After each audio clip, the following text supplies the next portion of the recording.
So let me get this straight.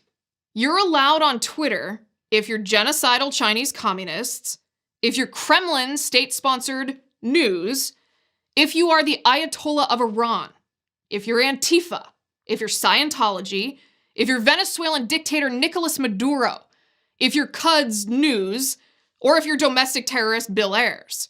But if you're Donald Trump, no, he's banned from Twitter. By the way, I tweeted the following about 10 minutes before Twitter banned President Trump. This is what I said. I said, here's how big tech purges conservatives.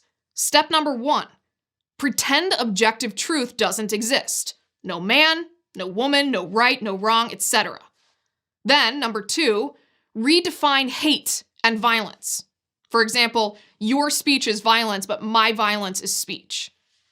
Then number 3, claim mainstream conservative speech incites violence. So of course that leads to step 4, purge.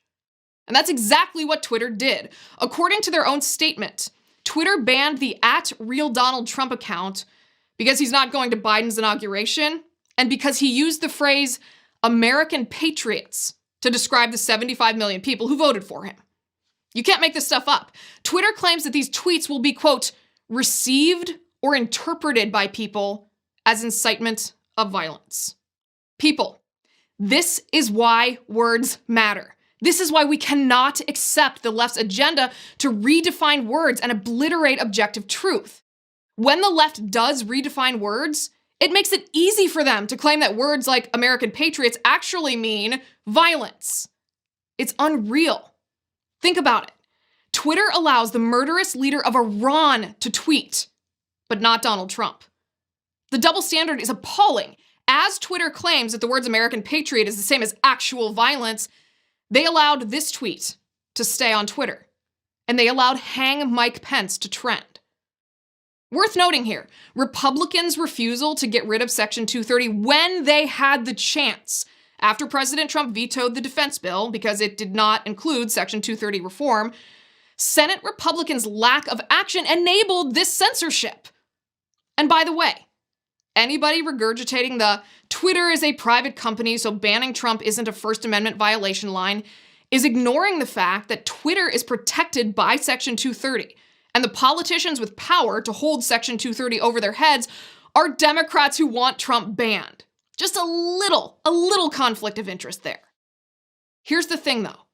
Banning the sitting president of the United States from Twitter is bad enough, but do not kid yourself that this was ever about Trump alone. No.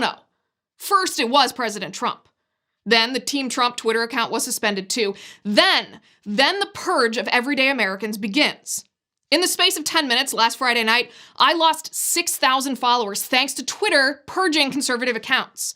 I've now lost nearly 60,000 followers total on Twitter. By the way, it's really devastating to see 10 years of hard work, building a following, and developing credibility go down the drain just because big tech wants to silence conservative viewpoints. And it's simply no longer viable to just create an alternative social network. Because the tech lords that rule over the social media giants, they'll ban you too. Google suspended Parler from the Google Play Store, and less than 24 hours later, Apple likewise banned Parler from the App Store. And then Amazon kicked Parler off their web hosting servers. Now at first, Parler's CEO said they could be off the web for maybe a week, scrambling to rebuild. But then he said no web hosting service will take them because everybody is afraid of retaliation by Amazon, Google, and Apple. Even if you're left-wing, do you really think this censorship and silencing of conservatives is okay?